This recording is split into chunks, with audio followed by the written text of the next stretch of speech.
Mesdames, Mesdemoiselles, Messieurs, bonsoir et bienvenue à votre 21h30 de ce samedi 19 octobre 2013, les principaux titres de ce journal. Une identité de vue, celle qui s'est dégagée entre le président de la République et son homologue tchadien, c'était hier, lors de leurs entretiens en tête-à-tête à l'occasion d'une escale technique faite là-bas par les chefs de l'État en route pour Nouakchott venant d'Arabie Saoudite. Une conférence en préparation, celle de Genève 2, une conférence de paix sur la Syrie, une conférence qui est au centre de la nouvelle tournée régionale de l'émissaire international, alors que sur les terrains, vous le voyez, pas de répit dans la violence.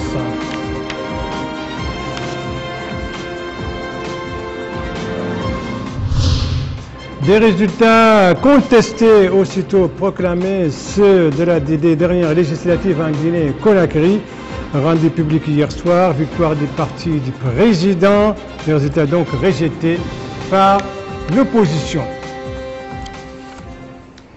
Je rappelle tout d'abord que le président de la République, M. Mohamed Ould Abdelaziz, et son épouse ont regagné Nouakchott hier soir. On le voit ici à sa descente d'avion hier soir. C'était aux environs de 20h45. Le chef de l'État qui a été accueilli par l'aéroport par le Premier ministre, des membres du gouvernement ainsi que d'autres hautes personnalités et l'ambassadeur d'Arabie Saoudite à Nouakchott.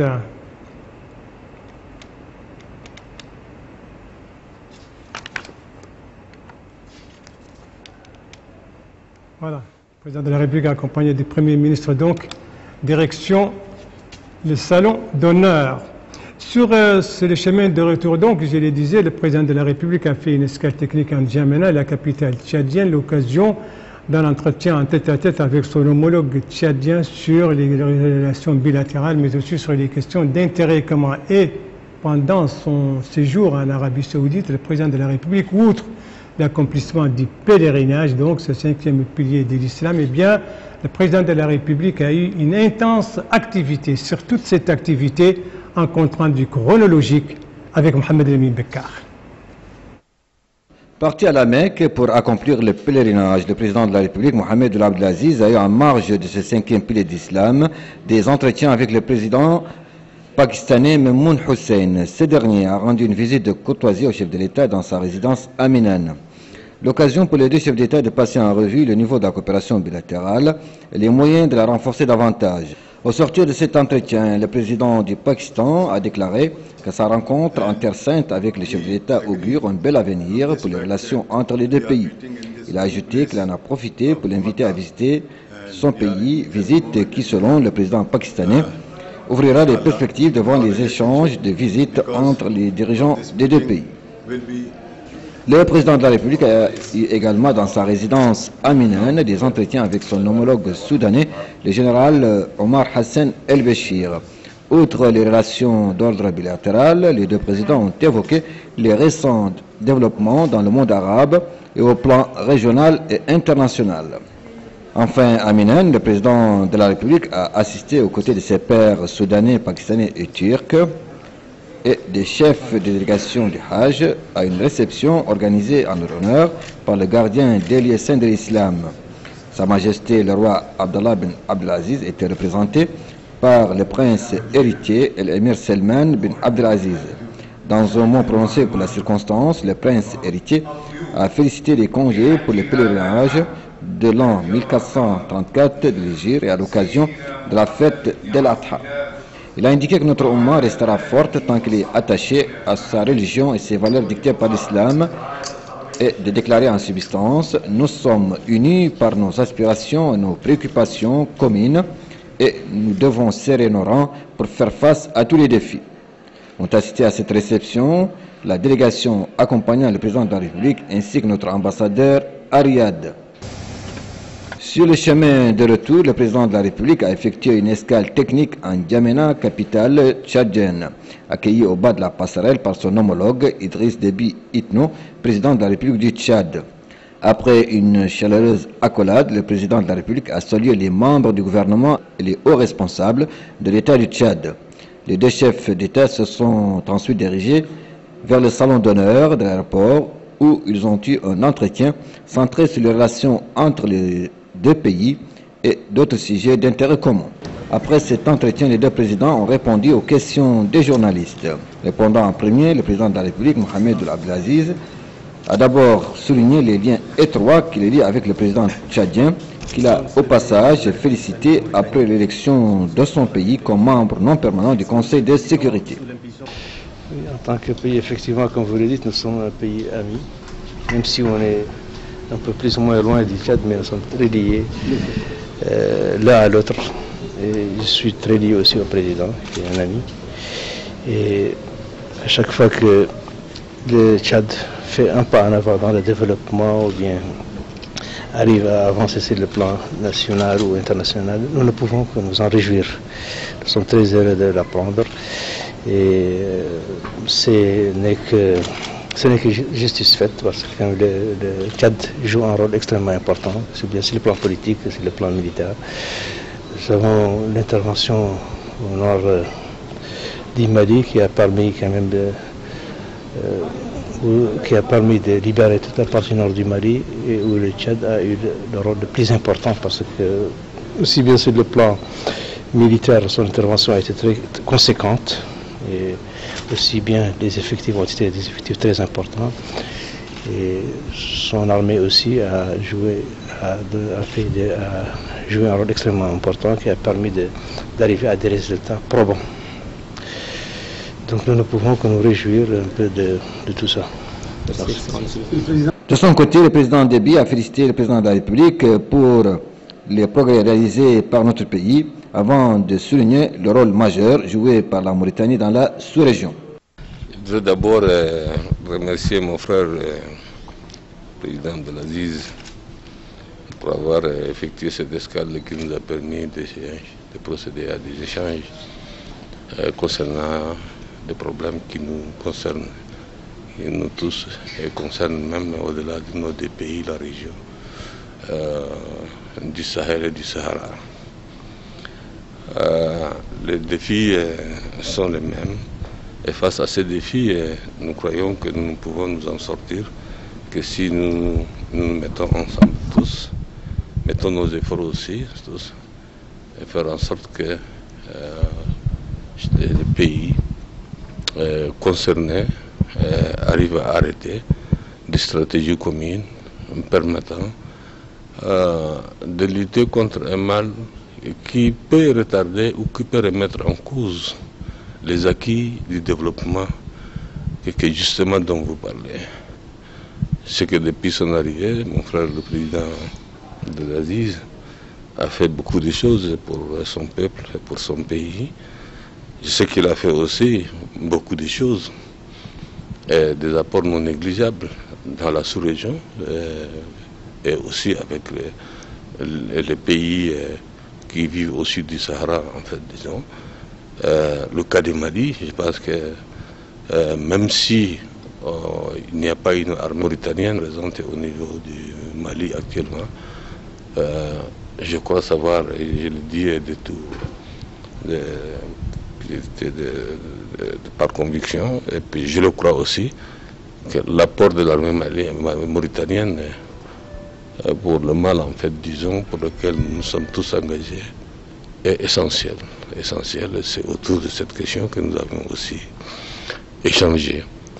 Au-delà de cela, je pense qu'il s'agit aussi d'arrêter une stratégie commune. Le phénomène actuel n'est pas un phénomène d'une sous-région quelconque, fût-il la CEDEAO ou la CAC. Les pays qui sont directement concernés, ce sont les pays qui sont exposés au nord au sud du Sahara et puis dans le Sahel. Ce sont ces pays-là qui sont concernés. Et tant que l'ensemble de ces pays n'est pas une même vision, une même cohérence des actions, nous risquons de ne pas avoir des résultats que nous cherchons et que la paix risque d'être pour loin, ce qui mettra en cause les efforts de développement. Et cela est important pour aussi que les partenaires de l'Afrique ou les partenaires de la région du Sahel et du Sahara comprennent la nécessité d'aider ces pays-là directement d'une manière, je dirais, exceptionnelle pour enrayer le mal. Les armes, c'est bon, mais il faut combattre le terrorisme, mais mieux encore, combattre le terrorisme par le développement. Voilà les échanges que nous avions eus. Je pense qu'il y aura d'autres rencontres entre nous, ici à N'Djamena ou peut-être à Nouakchott ou ailleurs. Nous continuerons à travailler ensemble, main dans la main. Nous sommes deux pays pas amis, comme vous l'avez dit, nous sommes deux pays frères, je dis bien. Donc, nous continuerons donc à travailler ensemble pour le plus bien de nos populations et des populations du Sahel et du Sahara. Le président tchadien a ensuite raccompagné son hôte à l'aéroport qui a été salué comme à l'arrivée par les membres du gouvernement et les hauts responsables de l'État du Tchad. Les deux chefs d'État ont eu une ultime accolade avant de prendre congé l'un de l'autre. Cela, c'était hier après-midi à l'occasion de cette escale technique effectuée par le président de la République, M. Mohamed Abdelaziz, sur les chemins de retour de l'Arabie Saoudite à Nouakchott, où le couple présidentiel est arrivé hier soir, donc ici à Nouakchott. Voilà donc pour les activités du chef de l'État. Quant à nos pèlerins, eh bien, ils ont terminé leur pèlerinage, bien sûr, et ils se préparent là-bas en Arabie Saoudite pour gagner le pays après avoir accompli le 5e pilier de l'islam. Ici en Mauritanie, eh bien, direction Nouadhibou, notre capitale économique. Et là, je vous invite pour une période de la Guetna, période hors saison. C'est ce qu'ont constaté nos envoyés spéciaux là-bas. Et c'est ce qu'a constaté aussi Moussa Ndiaye. Ceux qui découvrent les fruits de ces palmiers au premier coup d'œil n'imaginent pas qu'ils se trouvent au cœur de la zone franche de Nouadhibou. Et oui, Nouadhibou, qui est la capitale économique de la Mauritanie à travers ses ressources halieutiques, a aussi d'autres possibilités pour répondre aux exigences du développement. Cette activité agricole à Nouadhibou commence à attirer l'attention, d'où l'importance de soutenir les agriculteurs pour un encadrement technique. Cet agriculteur explique plusieurs pistes qui renforcent la production des dattes à Nouadhibou tout en précisant que la saison n'a pas changé et que les consommateurs pourront toujours s'approvisionner au plus tard le 1er janvier 2014. Améliorer la qualité et la quantité de la production, c'est la proposition de cet acteur qui lance un appel au projet d'Oasis pour prendre en considération leur activité à Nouadhibou, au même titre que les autres wilayas du pays à travers leur programme d'action. Au total, 20 000 palmiers sont enregistrés à Nouadhibou avec comme référence permettre aux agriculteurs de subvenir à leurs besoins. C'est le cas de cette femme et d'autres. Elle précise qu'elle est de cette zone. Elle vend aux commerçants de Liblah entre 1 kg et 2 kg. Et eux, à leur tour, ils revendent dans le marché de la ville. Avec la découverte de ces palmiers à Nouadhibou, les structures nationales chargées d'Oasis en Mauritanie auront beaucoup à contribuer au développement agricole de la zone franche de Nouadhibou. Voilà, la Guetna donc à Nouadhibou. Merci de suivre la télévision de Mauritanie. La suite du journal avec la communauté internationale qui est toujours à la recherche de cette hypothétique conférence de paix sur la Syrie, conférence dite Genève. Et c'est dans ce cadre d'ailleurs que se situe la nouvelle tournée régionale de l'émissaire des Nations Unies et de la Ligue arabe, Lahdar Ibrahimi. Première étape ce soir, l'Égypte. En attendant, en tout cas, la violence continue sur le terrain. Combats et attentats suicides se multiplient. Abdelrahman Hamdan.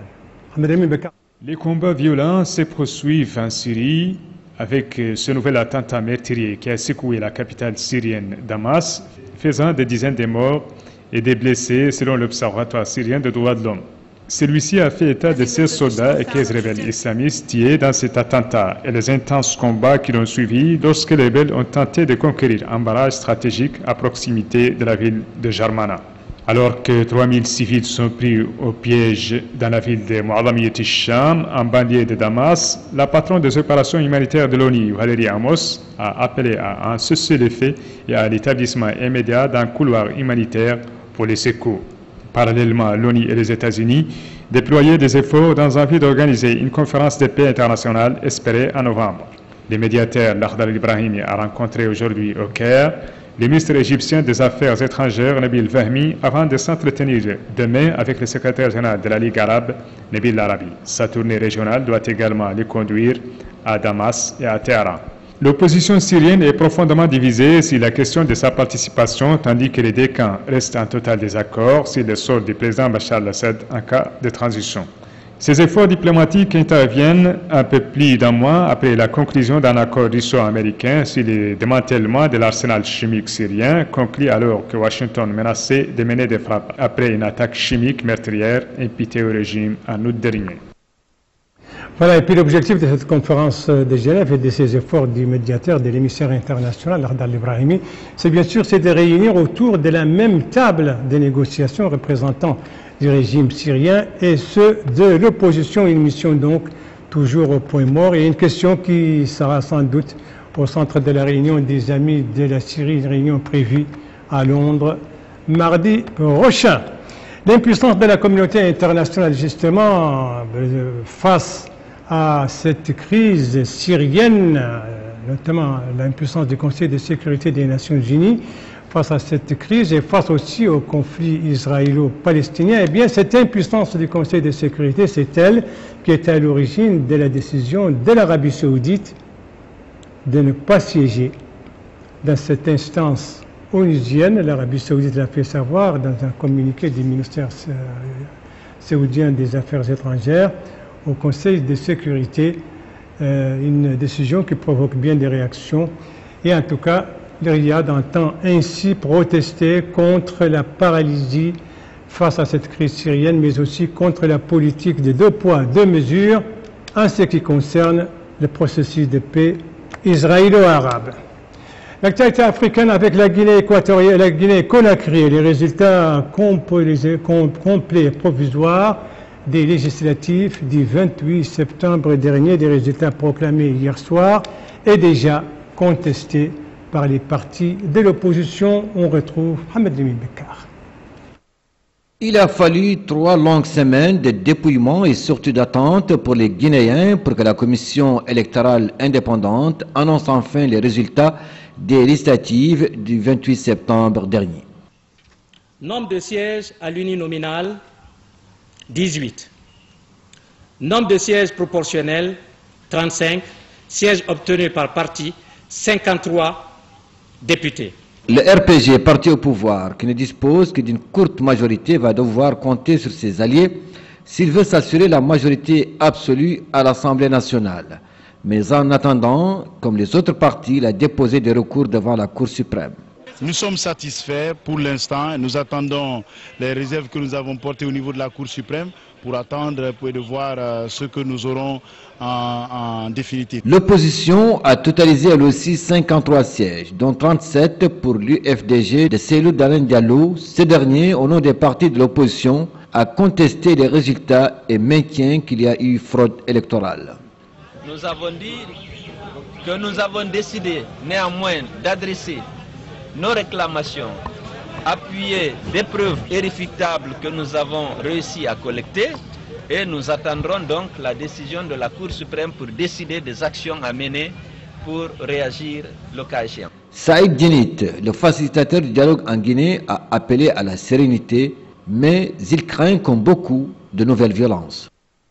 Voilà, en tout cas, les leaders de l'opposition se sont réunis aujourd'hui. Ils ont mis leur exigence, l'annulation des scrutins et le rejet de ces résultats donc des dernières législatives du 28 septembre dernier. L'actualité internationale nous conduit ce soir également en Bolivie, mais aussi aux Maldives. Qu'est-ce qui se passe là-bas, Amina Abdelaziz? Le premier tour de l'élection présidentielle aux Maldives, qui devait se tenir aujourd'hui dans le pays, a été reporté, le scrutin ayant été jugé illégal. Le favori de l'élection, Mohamed Nasheed, premier président élu démocratiquement en 2008, était arrivé en tête avec 45% des suffrages. Les irrégularités, ça fait la cause de l'annulation du scrutin par la Cour suprême. Une nouvelle date sera annoncée plus tard. En Colombie, des communautés indigènes ont annoncé un mouvement de protestation en organisant des blocages routiers afin de réclamer une meilleure condition de vie ainsi qu'un accès à la terre. Ces manifestations interviennent 2 mois après les mouvements de protestation paysanne qui avaient débouché sur la plus forte crise connue par le gouvernement du président Juan Manuel Santos. Voilà, ce journal est à présent terminé. Merci à vous, madame, mademoiselle, monsieur, de l'avoir suivi. Merci bien entendu aux équipes rédactionnelles qui ont participé à sa conception. Je vous en rappelle les principales informations. Ici, l'accolade entre le président de la République et son homologue tchadien, c'était hier après-midi lors d'une escale technique en Djamena, escale faite par les chefs de l'État à l'occasion pour lui d'un entretien en tête-à-tête avec son homologue tchadien, entretien qui a permis de dégager une identité de vue sur les questions d'intérêt commun et bien sûr sur les questions des relations bilatérales. Ici, ce sont les préparatifs, ce sont les violences en Syrie qui se poursuivent. Attentat ce matin près de Damas, alors au même moment, les efforts se poursuivent pour préparer la conférence de Genève 2, une hypothétique conférence de paix sur la Syrie, l'Akhdad Ibrahimi ce soir en Égypte avant de se rendre à Damas et à Téhéran dans le cadre des préparatifs de cette conférence. Et ici, c'est la Guinée-Conakry et la proclamation des résultats complets et provisoires des dernières législatives et des résultats qui donnent la majorité, en tout cas pas absolue, au parti du président, mais les leaders de l'opposition contestent déjà ces résultats et disent qu'ils demandent toujours l'annulation du scrutin. Voilà, les JTF reviendra demain à 19h et à 21h30. Vous serez en compagnie, suivant le planning de service, vous serez en compagnie de Cheikhna Cheikh Saad Bou. Quant à moi, il ne me reste plus qu'à vous souhaiter une très bonne fin de soirée, une très bonne semaine. Et à vous donner rendez-vous, Inch'Allah, vendredi prochain aux mêmes heures, 19h, 21h30. Bonsoir.